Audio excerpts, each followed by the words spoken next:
안녕하십니까. 오늘 아주 기업의 정보는 어떻게 확인하는지에 대해서 아주 기초적인 상식을 조금 알려드리고자 이번 강연?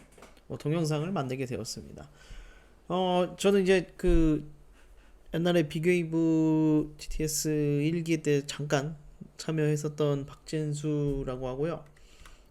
사실 이게 직접 그 찾아뵙고 설명을 드리면 좋긴 한데 어, 그래도 어차피 이런 식으로 발표를 할 거예요. 그래도 이게 조금 더 효율적일 것 같아서 아주 기초적인 정보 리서치 방식에 대해서 좀 설명을 드리고자 합니다.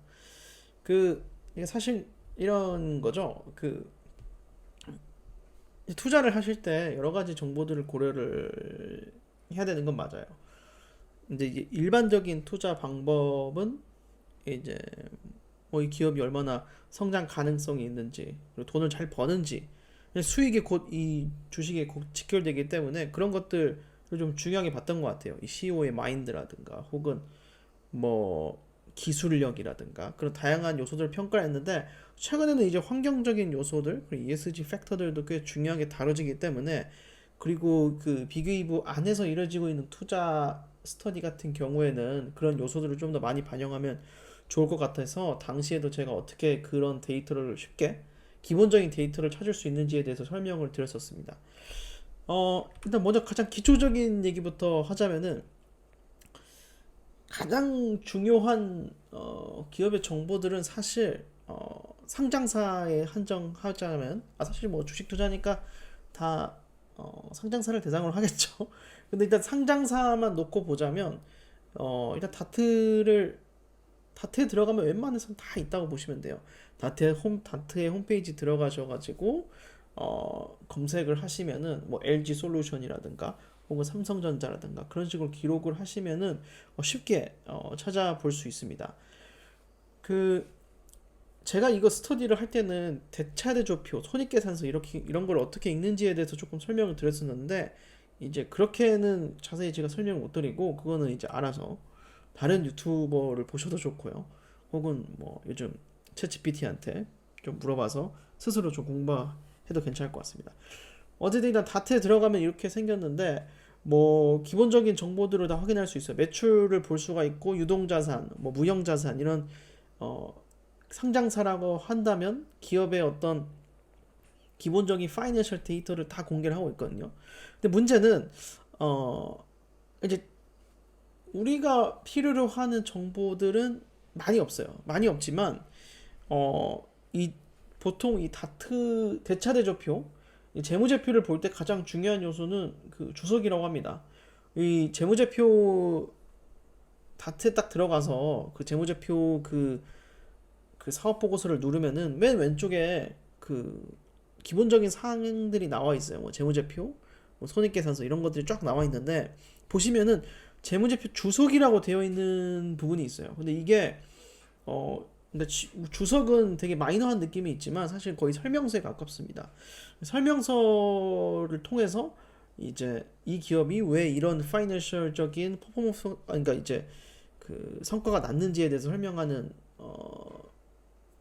어떤 뭐 요소라고 보시면 될 것 같고, 그리고 만약에 조금 기회변화에 좀 포커싱 돼서 투자를 하기 원하신다면 재무제표 중에서 충당부채를 보시면 돼요. 충당부채 안에서 배출권에 대한 기본적인 사항을 공개하는 상장사들이 있을 겁니다. 그 상장사를 중심으로 어, 온실가스 데이터를 찾으면 되고요. 충당부채는, 그러니까 배출권은 기본적으로 한국에서는 충당부채로 잡히는 경우가 많아요. 그러니까 배출권을 이제 하나의 정부로부터 받은 보조금으로 이해를 하기도 하고, 혹은 내가 당연히 지불을 해야 될 수도 있는 하나의 빚의 형태로, 부채 형태로 바라보기도 하기 때문에 충당부채를 통해서 우리가 이 기업이 얼마큼의 배출권 구매가 이루어지고 있는지를 확인할 수 있습니다. 꼭 그렇진 않아요. 전부 다 그런 건 아니에요.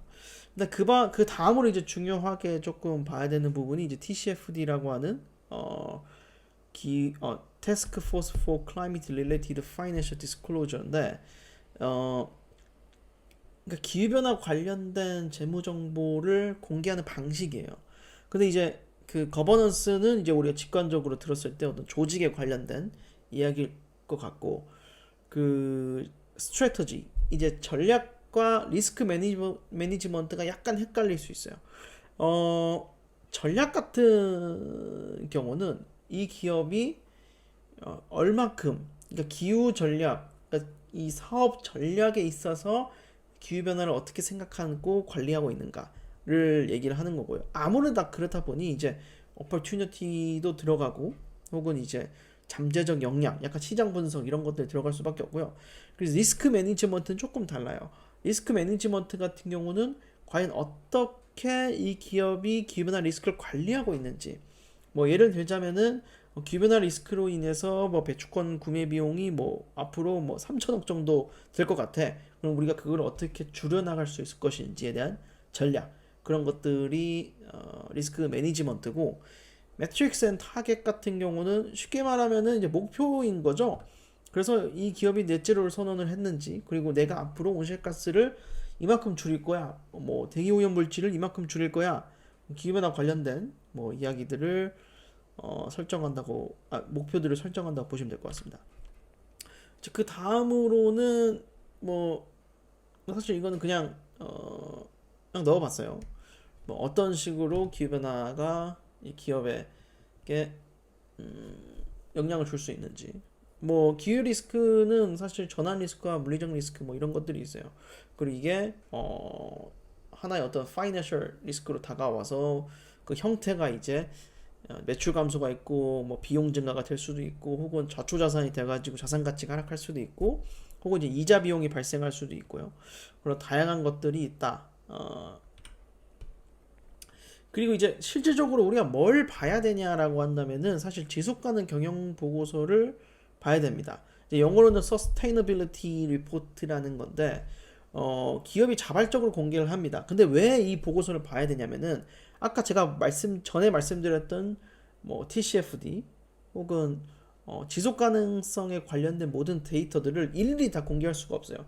그리고 다트에서도 그거를 의무적으로 요구하지 않아요.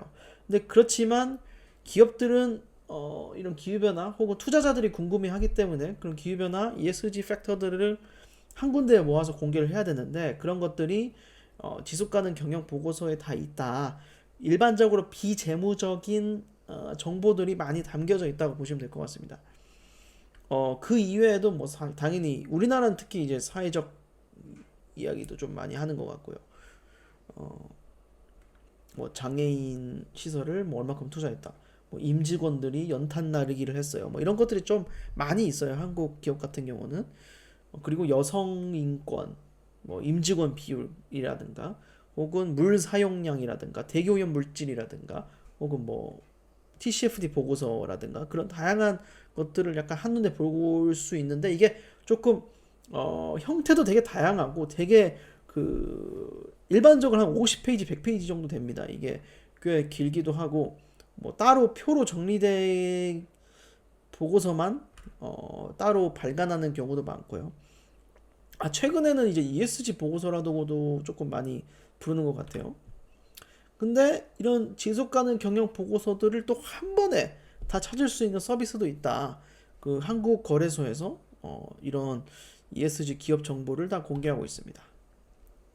그렇지만 우리가 진짜 진또배기, 진짜 중요한 정보들은 또 그 CDP에 많이 있거든요. 그 CDP가 이제 원래 명칭은 이제 카본 디스클로저 프로젝트였는데, 요즘에는 이제 CDP라고만 부르는 것 같아요. 근데 이제 CDP 같은 경우는 기업들이 스스로 이제 착한 일을 보고하는 형태가 아니라, CDP에서 만든 질문들에 대해서 기업들이 대답을 합니다.